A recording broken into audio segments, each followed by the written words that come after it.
류희경 작가의 너를 기억해. 딱 쟤까지만. 버스 정류장을 막 출발하려던 나는 빽빽한 차 안의 승객들에게 무언의 말을 던지며 차를 세운다. 팔랑팔랑 뛰어오는 학생이 100m에 들어왔기 때문이다.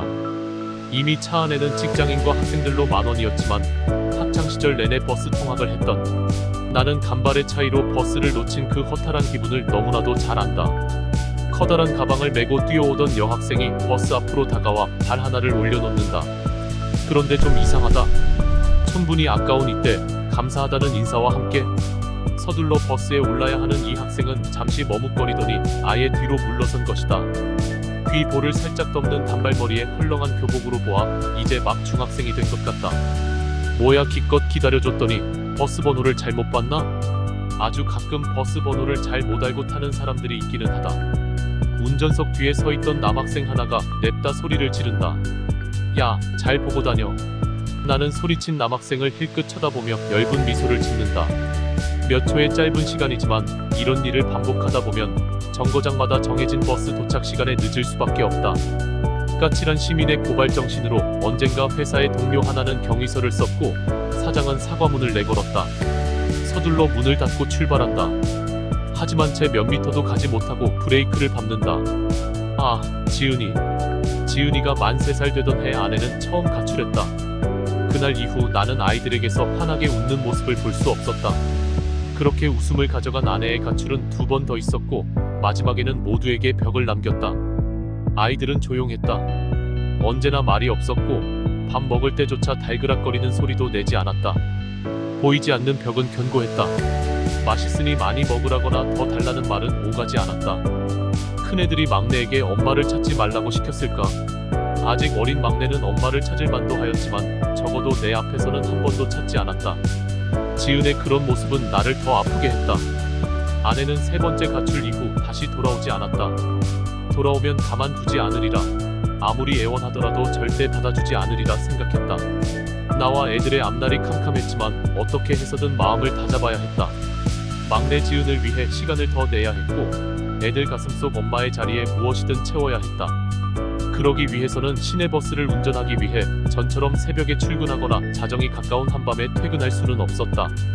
다행히 사정을 들은 회사에서는 그동안 수년째 해오던 교대 근무를 내가 편한 시간에 할 수 있도록 조정해 주었다. 새벽 근무는 대신 오후 근무만 하기로 한 것이었다. 늦은 밤 퇴근하는 것이 다소 걱정이 되었지만 지은의 어린이집 선생님들과 제 언니 오빠 품을 오가다 보면 자연스레 제 엄마의 품도 잊을 게 분명했다. 어린이집의 담임은 지은을 데려다주는 나에게 정부에서 지원받을 수 있는 각종 정보를 전해주었다. 내가 알지 못하는 이런저런 혜택을 받을 수 있도록 서류를 떼어오라 하는가 하면 어떤 때에는 신발과 옷이 든 종이 가방을 건네주기도 했다. 그녀는 조카가 입던 것이고 이제는 작아서 못 입는 거라고 했지만 나는 어렴풋이 짐작이 갔다. 다른 아이들이 입던 옷을 얻은 것이라는 것을. 나의 월급으로는 쉽게 사줄 수 없는 유명 메이커의 라벨이 붙어있던 그것들은 모두 잘 손질되어 있었다. 가끔 앞자락에 빠지지 않은 얼룩이 있는 것도 있었지만 지은은 알지 못했다. 5살이 되는 지은의 생일이 다가왔다. 늘 남의 옷을 입히는 것이 마음에 걸렸던 나는 지은의 새 원피스를 사기로 했다. 오래전부터 생각한 일이어서 꽤 괜찮아 보이는 아동복 전문점도 이미 눈여겨봐 두었다. 그곳은 겉만 봐도 정말 고급스러웠다. 시내의 한복판을 지날 때마다 운전석에서 내려다보던 매장의 쇼윈도우를 습관처럼 보게 된 곳인데 어린이 마네킹 한 쌍이 일주일 간격으로 외출복을 바꿔 입고 있었다. 횡단보도를 꽉 채울 듯이 사람들의 행렬이. 지나는 20-30초 동안 나의 머릿속에선 마네킹에 걸려있는 옷을 지은에게 입혀보곤 했다. 지은에게 한 번은 꼭 진짜 새 옷을 입히고 싶었다. 잠자리 날개 같은 분홍 원피스를 입은 지은을 상상만 하고 있으면 넋 놓고 뭐 하는 거냐고. 소리치는 승객의 호통 따위는 죄송하다는 웃음으로 쉽게 넘길 수 있었다. 시간을 내어 찾아간 가게는 겉보기와 다르게 의외로 넓었다. 울긋불긋하게 꾸민 흔한 아동복 매장이 아니었다. 천정의 샹들리에 빛이 무채색 대리석의 벽과 바닥에서 부서졌고 고여있는 공기마저도 무거웠다. 성인복 매장에서 아동복을 취급하는 것만 같았다. 어쩌면 아이가 입을 옷이지만 사는 사람은 성인이므로 구매자의 눈높이에 맞춘 것이 당연한지도 몰랐다. 하지만 나는 매장에 들어간 지 5분도 되지 않아 밖으로 나오고 말았다. 옷 좀 볼게요 하며 들어간 가게에서 종업원으로 보이는 젊은 여자는 멀찍이 눈빛만으로 나를 보고 있었다. 버스에서 내려다본 통유리 앞 작은 마네킹에게로 다가갔다. 입혀있는 옷을 보며 슬그머니 가격표를 찾느라 이쪽 저쪽 살펴보자 멀찍이 일거수일투족을 감시하던 여자가 천천히 다가왔다. 인형 옷처럼 예쁜 원피스는 내가 입고 간 외투 가격보다 대략 10배 정도 비쌌다. 흐뭇한 표정과 한편으론 무심한 척 슬며시 가격표를 확인하고 제자리에 놓았지만 나도 모르게 벌어진 입은 쉽게 다물어지지 않았다. 손이 자꾸만 뒤통수로 올라갔고 종업원이 너 같은 인간은 꿈도 꾸면 안 된다는 따가운 레이저를 몸 구석구석에 쏘아대는 바람에 가만히 있는 것도 불편했다. 어른보다 천도 덜 들어가는 아이 옷이 왜 그렇게 비싼 것인지 도무지 알 수 없었다. 매장을 나오며 혀를 찼지만 내가 들어올 때처럼 종업원은 아무 말 하지 않았다. 그녀에게 나는 손님이 아니었다. 지은이가 초등학교에 들어간 후 다시 교대 근무를 하게 되었다. 오전 근무로 새벽에 출근할 때면 중학생이 큰딸이 학교까지 데려다 주었다. 학교가 끝나면 지은은 바로 근처의 지역 아동센터로 갔다.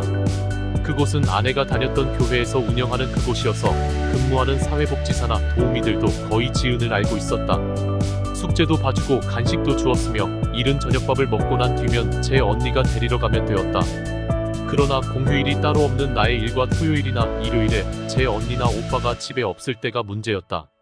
아동센터도 열지 않는 그런 날이면 나는 지은이를 데리고 함께 출근했다. 남들이 어떻게 볼지 짐작은 하지만 지은과 함께 출근하는 날이면 만감이 교차했다. 같이 있는 것은 좋지만 이건 좀 아니다 싶기도 했다.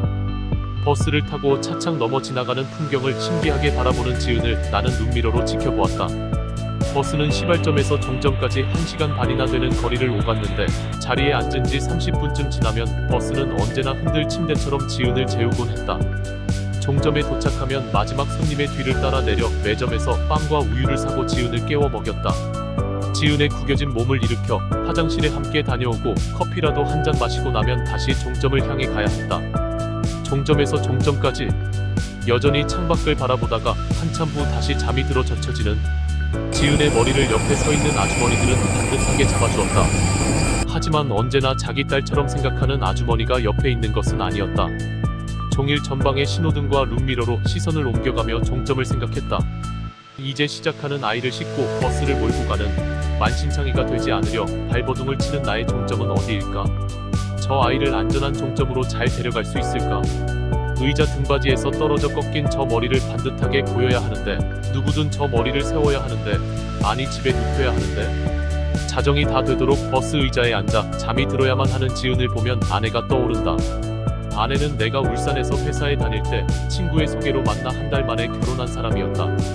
땅딸막한 키에 특별히 예쁘지는 않았지만 순박한 것이 마음에 들었고 무엇보다 어른들에게 공손한 것이 좋았다. 신혼살림은 자취하던 나의 단칸방에서 시작했다. 최대한 비용을 줄이고 적금을 들어 살림을 넓히자는 미처 말하지 못하는 내 맘을 다 알고 있는 것처럼 아내는 슈퍼마켓에서 야채 코너를 맡아 일을 했다. 통장으로 들어오는 내 월급은 그대로 두고 자신이 일해서 버는 것으로 생활비를 감당했다. 내 친구들이나 근처 사는 동네 아주머니들은 요즘 세상에 저렇게 참한 사람이 어딨냐며 복덩이라고 했다. 밤마다 부은 다리를 베개 위로 올리고 잠이 든 아내의 얼굴을 볼 때마다 나 역시 아내는 복덩이가 확실하다고 생각했다. 아내를 위해서라도 나는 무슨 일이든 열심히 하기로 했고 몸이 부서져라 일을 하면 세상에 안 될 일은 없어 보였다. 조금씩 통장의 잔고가 늘어나는 재미에 빠져버린 아내가 평생 살아갈 계획까지 짜놓고 앞으로 10년 안에는 우리도 아파트를 마련할 수 있을 것 같다며 웃음이 떠나지 않던 즈음 뉴스에서 조금씩 구조조정이란 말이 나오기 시작했다. 하지만 그런 말은 먼 나라 이야기 같기만 했다. 당시 내가 다니던 회사는 탄탄하기로 소문난 자동차 부품 회사였다. 하지만 그건 TV 개그 코너에 나올 정도로 날마다 매스컴에 오르더니 순식간에 전국을 덮고 말았다. 세모에서 네모 혹은 원형으로 바꾸는 도형 같은 그것이 아득히 나에게서 먼 것으로만 알았던 그것은 단순히 아메바처럼 모양이 바뀌는 게 아니었다. 도형 안에 다른 도형을 넣고 남은 가장자리를 잘라낸 다음 그 속에 다른 도형을 넣고 또 잘라내는 것이었다. 가장자리에서 자주 모서리로만 남았던 나는 결국 잘려나가고 말았다. 그것만은 절대 안 된다고 하던 그것이 내게도 일어났다. 무엇이든 열심히 하면 될 거라는 내 생각은 빗나갔고 성실과 성공은 서로 무관했다. 배신감에 분해하며 어쩔 줄 몰랐지만 마냥 그대로 있을 수는 없었다. 뭐라도 해야 했다. 갖고 있는 전부를 털어 야채 가게를 열었다. 아내의 경험을 믿고 시작했지만 가게 월세 내기에 급급했다. 무르고 썩어 나가는 것을 빼면 겨우 월세 낼 만큼만 남았는데 우린 손님 오는 것을 기다리는 대신 달리 할 수 있는 일이 없었다. 고민 끝에 빨리 소비해야 하는 생물 장사 대신 자그마한 김밥집을 열었다. 주문받으면 그때그때 할 수 있으니 재고가 나지 않아 좋을 것 같았다. 역시 처음 두어 달은 괜찮았다. 하지만 누구나 다 아는 김밥 체인점이 멀지 않은 곳에 생기고 말았다. 넓이로 보나 인테리어로 보나 우리 가게와는 비교가 되지 않았다. 그래도 맛과 친절로 몇 달 더 버티던 나는 매출이 오르지 않는 것이 꼭 새로 생긴 김밥 체인점 때문만이 아닌 것을 알았다. 경제가 서고 만 것이었다. 구조조정으로 밀려난 많은 사람은 비교적 하기 쉬운 식당을 차렸고 몇 달을 못 넘겨 폐업하기도 했다. 만나는 사람마다 입버릇처럼 말하는 불경기가 본격적으로 서민들을 파고들었다. 함께 퇴직했던 전직 동료들과는 퇴직 이후에도 계속 연락하고 있었다. 무슨 의열단이라도 되는 것처럼 한때 힘을 합쳐 싸워보자고 했었지만 대부분이 가장인 그들은 먹여야 할 가족을 두고 싸움에 전념하기엔 모두들 형편이 말이 아니었다. 임시직으로 취직하거나 일용직이라도 일을 해야만 했다. 그중 나는 운이 좋았다. 대형 운전 면허가 있고 군 복무 중 내내 트럭을 운전했던 운전병 경력이 있어서인지 전직 상사는 어느 버스 회사 구인 정보를 알려주며 추천서를 써주었다. 결근 한 번 없이 열심히 일한 사람을 퇴직자 명단에 올릴 수밖에 없어서 아주 미안했었다고 했다. 나는 퇴사 이후 그간의 시간이 생각나 어린애처럼 그 앞에서 눈물을 찔끔거리며 몇 번이나 허리를 굽혔다. 정말 고마웠다. 입사 초기 남들보다 일찍 출근해서 청소하다가 서너 번 마주쳤던 상사였다. 그동안 동글게 오그라졌던 어깨가 한순간에 쫙 펴지는 것 같았다. 다시 일할 수 있는 직장이 생기다니, 다시 고정된 수입이 들어올 수 있다니. 그 소식을 아내에게 먼저 알렸다. 믿기지 않았다. 장사를 하려는 생각은 미련 없이, 아니 한 점 후회 없이 탈탈 털어버렸다. 잘한 곳은 아니지만 청춘을 다 보내고 정도 많이 들었던 그곳을 두 아이와 만삭인 아내를 데리고 떠나왔다. 아내는 내가 취직이 된 것이 잘 됐다고는 하지만 그리 좋아하는 것 같지 않았다. 자기 고향에서 멀어지는 것, 특히 늘 병치레하는 장모 곁에서 멀어져도 한참 멀어지는 것을 못내 아쉬워했다. 나는 모른 척했다. 어쩌면 당시 나의 속마음은 조금이라도 엄마를 보살피고 싶은 마음을 이해 못할 바는 아니지만 하루가 다르게 자라는 두 아이와 이제 곧 태어날 셋째를 생각하면 우리에게 그것은 사치였다. 결혼해서 자식들과 함께 살아가기도 버거운데 따로 사는 부모에게 자식 노릇까지 한다는 것은. 이사를 온 지 얼마 되지 않아 지은이가 태어났다. 농촌에서는 부직갱이도 춤을 춘다는 농사철이었는데 나는 버스 노선을 익히느라 여념이 없었다.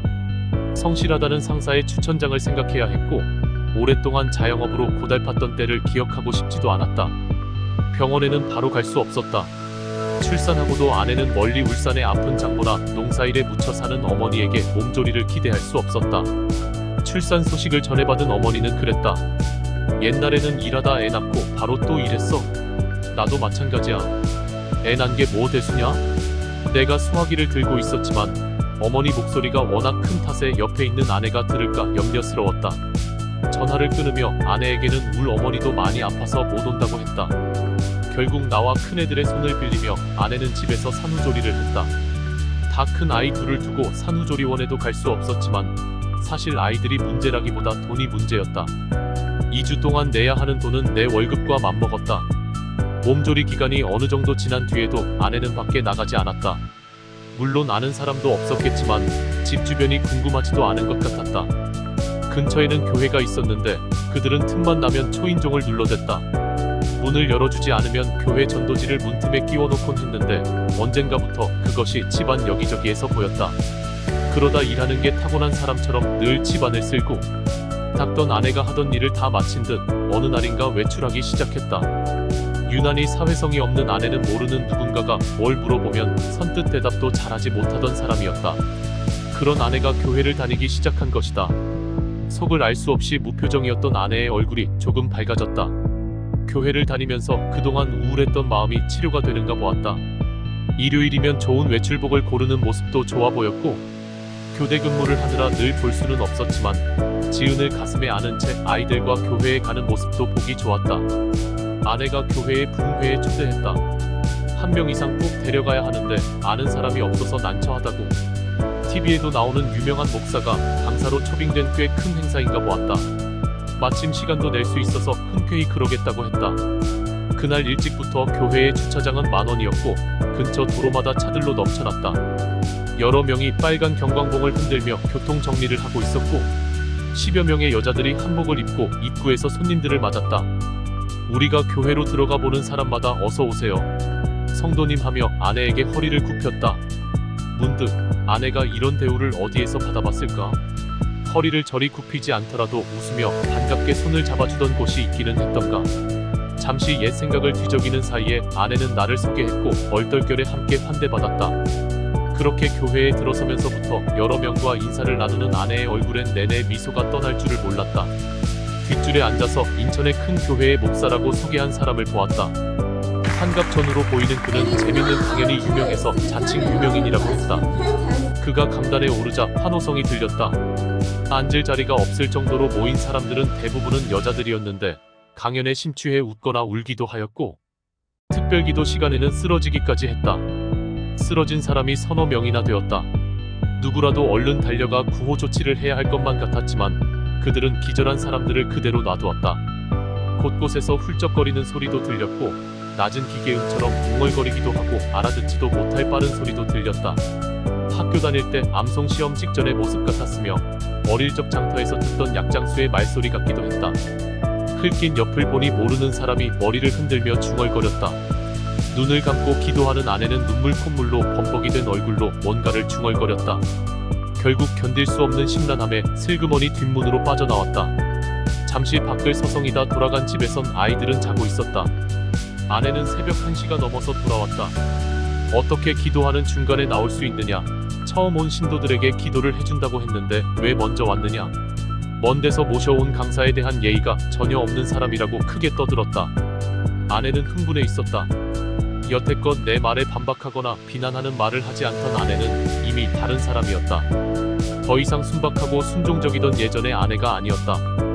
결국 이불을 쓰고 누운 아내는 나에게 무식하다며 베개를 들고 방을 나갔다. 뻐꾸기 탕란이 생각났다. 새로운 것이 들어오면 있던 것을 강하게 밀어내는 뻐꾸기가. 다른 사람과 출퇴근이 다른 나는 종종 혼자서 밥을 먹거나 남들이 일하는 낮에도 잠을 자야 했다. 이따금 나의 출근복과 아이들의 교복이 빨래 바구니에서 나왔고 구깃구깃하고 냄새나는 것을 급히 다려 입고 나가는 때도 있었다. 아내가 교회를 다니면서 무거웠던 집안 분위기가 좀 나아지던 때라. 시간이 더 지나면 제대로 자리가 잡히리라 생각했다. 아내는 활기가 넘쳤다. 외출을 위해 머리와 옷매무새에 유난히 신경을 썼고 말이 많아졌다. 교회 옆으로 이사를 왔던 게 실수였다. 교인들은 우울했던 아내를 밖으로 끌어내 활동적인 새 사람으로 만들기에 성공했다. 얇고 촉촉한 표피에 믿음이라는 덮개를 씌우고 그것을 벗으면 표피가 마른다는 것을 우물 안개구리는 잘 받아들였고 낯선 곳에 쉽게 젖어 들어갔다. 아내는 새벽 예배와 철야 예배, 거기에 교회의 모든 대소사에도 참여하고 있었다. 2월이 되면 장을 담가야 했고 10월이면 김장 준비를 해야 했다. 여름 성경학교내 뭐니 하며 아이들 간식도 도맡아 했고 교인이 단체로 기도원에라도 가는 날이면 2, 3일 먹을 밥을 밥솥에 가득해 놓고 떠나버렸다. 명절이 되어도 나는 일을 해야 했고 아내는 교회에서 교인들과 함께 지냈다. 평소 지병이 있던 아버지의 병세가 더 심해졌다는 연락을 받고 아내에게 다녀오라고 했다. 흔쾌히 그러마 했던 아내를 어느 거리에서 보았다. 말끔하게 차려입은 아내가 행인들에게 전도지를 나눠주고 있었다. 자정쯤 퇴근하고 한참이 지난 후 아내는 피곤한 모습으로 들어왔다. 여태 밤샘 기도를 했다고 했다. 낮에 아버지한테 다녀왔냐고 물으니 기도하면 나으니 갈 필요 없다고 했다. 속에서 불같은 게 끓어올랐다. 아내가 옷을 갈아입는 동안 핸드백을 거꾸로 들고 흔들었다.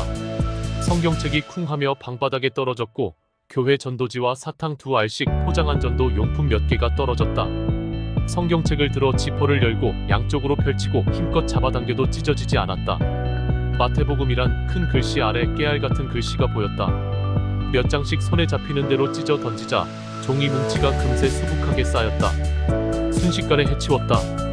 달려온 아내가 사탄, 마귀, 악마를 들먹이며 길길이 날뛰었고 나는 악마라면 그건 바로 아내라고 생각했다. 이후 아내가 가출했고 수소문 후 교인의 집에서 아내를 데려왔다. 하지만 얼마 지나지 않아 또 가출하고 말았다.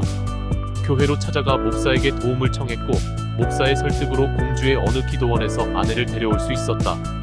아내는 앞으로 목사님 말씀처럼 열심히 살 테니 서류상으로 이혼해달라고 했다. 바뀌는 것은 아무것도 없지만 가게에는 큰 도움이 될 거라고. 나는 가족이 함께 사는데 필요한 것이라면 목숨도 내놓을 수 있었다. 바뀌는 건 없고 아내가 편안해하면 못해줄 것도 없었다. 그렇게 나는 아내가 내미는 서류에 도장을 찍었다. 한 달쯤 지나 아내가 사라졌다. 아이가 셋이고 더구나 막내는 너무 어려 한창 어미의 손이 필요함에도 집을 나간 것이다. 아내는 악마가 분명했다. 이를 악물었다. 2번의 가출을 할 때만 해도 아이들한테는 엄마를 곧 올 테니 걱정하지 말라고 했었다. 그렇게 들어왔다가 다시 나가고 결국 2번째 돌아온 지 얼마 안 되어서 또 나가고 보니 눈에 보이면 죽여도 시원치 않을 것 같았다. 아이들에게는 앞으로 우리끼리 더 열심히 살고 엄마 목까지 다 잘할 테니 걱정하지 말라고 달래었지만 정작 아이들보다는 내 속에 나를 달래야 했다. 아무리 마음을 다잡아도 속은 여전히 끓었다. 겉으로 보아 아이들은 별로 달라지지 않았다. 그동안 있었던 일로 보아올 것이 왔구나 하는 눈치였다. 아침이면 묵묵히 시리얼을 우유에 말아먹고 학교에 갔고 교복이나 실내화도 스스로 빨았다. 중학교 다니는 첫째와 둘째는 그런대로 괜찮았으나 어린 막내는 절대적으로 손이 필요했다. 다행히 우리 사정을 다 아는지요. 아동센터는 가끔 아이를 데리러 가는 나에게 김치를 싸주기도 했고 연필이나 노트를 주기도 했다. 중국산 김치든 무엇이든 좋았다. 김치가 있으니 애들이 집에서 라면이라도 끓이면 같이 먹을 수 있으니 좋았다. 차로 30분 거리에 부모님이 살지만 아내가 집을 나간 후 우리 집에는 한 번도 오지 않았다. 나중에 물어 안 일이지만 집에 오면 속이 터질 것 같아서 일부러 오지 않았다고 했다. 눈에 안 보이면 잊힌다는 말을 아들과 손주를 대상으로 실천에 옮긴 거였다. 그것도 가장 힘이 들었던 때의 말이다. 나는 어린이집 재롱잔치나 학교의 학예회에도 부모님에게 알리지 않았으며 애들 졸업식에도 알리지 않았다. 씩씩하게 잘 자란 애들을 보고 자랑스럽게 여기거나 흐뭇한 마음을 누리는 건 부모님에겐 부당한 기쁨이었다. 지은이를 차에 태우고 오후 근무를 하던 날이었다. 마지막 코스인 종점에 다다랐다. 차 안에는 눈미러 안에서 제일 잘 보이는 좌석에 아직도 자는 지은이와 뒷자리에 남녀 한 쌍이 남았다. 그들은 내리려다가 아이가 혼자서 자고 있는 것을 보고 어디론가 전화했다. 종점에 차를 멈추고 일어서며 그쪽으로 다가가니 그 연인들은 아이를 누가 버린 것 같아서 경찰에 전화했다고 했다. 경찰이 올 때까지 자기들도 차에 함께 있겠다며 가지 않았다. 아이는 내 딸이고 지금 데려갈 거라 했지만 두 사람은 그 앞을 가로막아섰다. 어린 여자아이를 운전기사가 맘대로 데려가도록 내버려 둘 수는 없다는 거였다. 고맙기도 하고 부끄럽기도 했다. 잠시 후 경찰이 도착하고 핸드폰에 있는 아이 사진과 나의 신원을 확인해 주었다. 여전히 지은은 웅크린 채 잠에 빠져 있었다. 그들이 돌아가고 지은이와 둘이 남았다. 옆에 쪼그리고 앉아 가슴에 꼭 안아보았다. 품에 폭 들어오는 지은을 안고 있자 목이 메이고 콧등이 시큰해졌다. 잠시 그렇게 있다가 일어섰다. 한밤중이라 그런지 깊이 잠이 들었던 지은이는 잠결에도 내 목에 팔을 감았다. 콩콩거리는 작은 심장이 내 가슴에 얹혔다. 지금보다 더한 일이 생기더라도 우리는 이렇게 맞대고 살아야 한다고 나직이 속삭였다. 자정 가까이 아이를 안고 집으로 오는 길은 아무리 다짐해도 생각은 한 곳으로 흘렀다. 빠드득 이빨 가는 소리가 났다. 아프도록 어금니에 힘을 주면 눈물샘이 자극받는 것일까? 흐르는 눈물을 주먹으로 닦아냈다. 지은을 방에 눕히고 오래된 앨범을 꺼냈다. 결혼 앨범이었다. 통통하고 귀엽게 보였던 아내의 사진을 한동안 들여다보다 앨범에서 사진을 분리해 식탁에 놓았다. 하얀 웨딩드레스와 면사포를 쓰고 나와 팔짱을 낀 예식 사진이었다. 아이 필통에서 컴퓨터를 꺼내왔다. 웃으면 살짝 반달 같던 아내의 눈을 반달처럼 도려냈다. 사진을 들어 불빛에 비춰보자 구멍난 눈에서 빛이 새어나왔다. 안광을 품고 달려드는 악마 같았다. 다시 아내의 모습을 다 도려냈다. 천천히 나에게 걸쳐있는 팔과 손까지 모두. 다시 사진을 들어 올리자 나의 옆구리에도 깊은 칼자국이 나 있었다. 언젠가 처가에 간 적이 있었다. 도대체 어떻게 된 거냐고 울며 하소연하는 사위를 보고 장모는 왜 이혼당했냐고 물었다. 이혼 서류에 도장을 왜 찍어주고 인제 와서 그러는 거냐고. 어이가 없었다. 그 이후로 발길을 끊었지만 아직도 아내가 가출한 이유를 알지 못했다. 다만 가정 밖의 세상에서 더 큰 무엇이 아내의 마음을 잡은 것이라고. 어찌되었든 지금은 무조건 아이의 엄마 자리를 내가 메워야 한다는 생각만 들 뿐이었다. 울산 처가에 다녀온 날에는 결혼식 때 찍은 가족사진과 단체 사진에서 장인 장모는 물론 처가 식구들 모조리 도려내었다. 한참이나 움켜쥔 커터 칼이 부들거렸지만 한 명 한 명 정교하게 도려낼수록 가슴 한켠에 어떤 희열이 느껴지기도 했다. 지은이는 초등학교에 들어가면서부터 집에서 혼자 지낼 수 있었다. 더 이상 불편한 버스 의자에 앉아 잠에 취해 있지 않아도 될 만큼 야무졌다. 학교에서 돌아오면 혼자서 밥을 찾아 먹을 수 있게 되었고 친구들을 데려와 집에서 함께 숙제도 하고 놀기도 했다. 친구를 데려오면 집이 지저분해진다고 싫어하는 친구.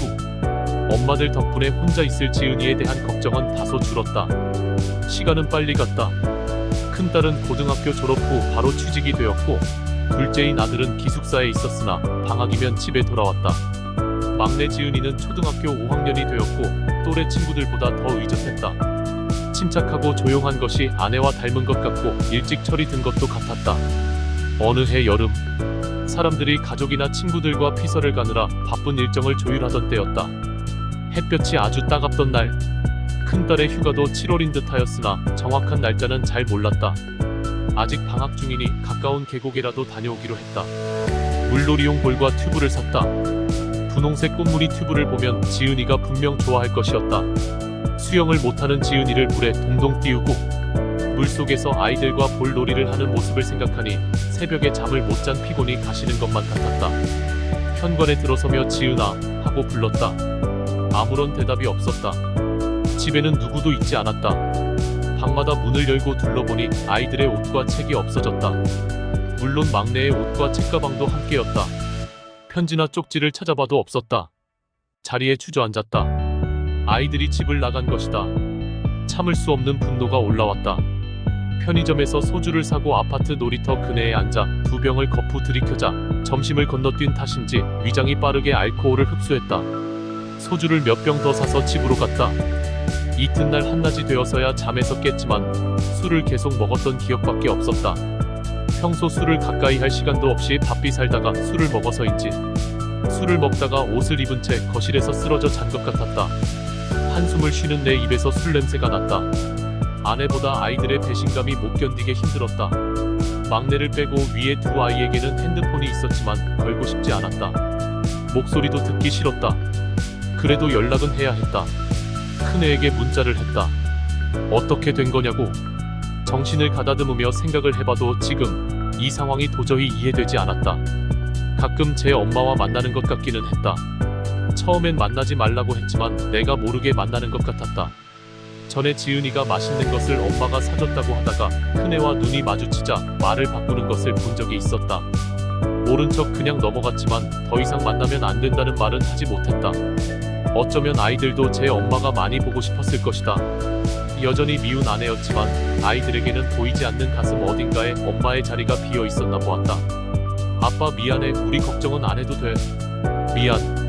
나중에 갈게. 큰애에게서 답장이 왔다. 나는 더 이상 아이들을 찾지 않기로 했다. 맘만 먹으면 학교에 가도 되었다. 그래도 혹시 아이들이 어느 날 문득 돌아와 있지 않을까 싶어 한동안 집에 오면 방문부터 열었다. 아이들이 나갔을 때 모습 그대로 책상과 철 지난 옷 그리고 묵은 책까지 그대로 두었다. 돌아오면 그 자리에 앉기만 하면 될 것이다. 한동안 새 아이와 비슷한 또래를 보면 멍하니 바라보는 습관이 생겼다. 평소 생각이 깊은 큰애가 정말 고생하는 나를 생각해서 동생들을 데리고 떠난 것일까? 갓 20을 넘긴 애가 그리 생각하고 버린 일일까? 정말 그럴까? 그럴 거야. 맞아, 그래. 정말 그래. 그렇게 믿기로 했다. 큰애에게 문자를 했다. 항상 너희들을 사랑한다. 아무 때라도 꼭 돌아오길 바란다. 손에 쥔 것을 놓고 보니 편안해졌다. 이젠 아이들도 밉지 않았다. 생각하는 것도 그만하자고 다짐했지만 지금도 종종 어린이집 다니던 때의 어린 막내딸과 밤새도록 엉킨 실타래를 푸는 꿈을 꾸기도 했다. 그런 날이면 룸미러 한켠에서 자고 있던 어린 막내 얼굴이 삼삼하게 떠올랐다. 헐떡거리며 뛰어오던 단발머리 새내기 여학생이 멈춘 차 뒤편에서 아직도 이쪽을 보고 있다. 3월에 막 중학생이 된 듯 보이는 아이. 긴 머리를 단발로 잘랐다면 딱 저 아이 모습이다. 버스를 타려다 나를 알아보았을까? 아이들은 전부터 내가 몇 번 버스를 운전하는지 잘 알고 있었다. 세번맞이 개편으로 내가 다른 노선의 버스를 운행하게 된 지금 나는 꿈에 그리던 아이를 보게 된 것이다. 분명 지은이다. 버스에 발 하나 올려놓았던 지은의 심장이 아무리 떨어져 쿵쿵거려도 어릴 적 내 가슴에 얹혀 콩콩거렸던 심장이란 걸 나는 기억한다. 기다릴게. 꼭 보자. 나는 100m에서 점이 되어 사라지는 지은을 보며 가속 페달을 꾹 밟는다.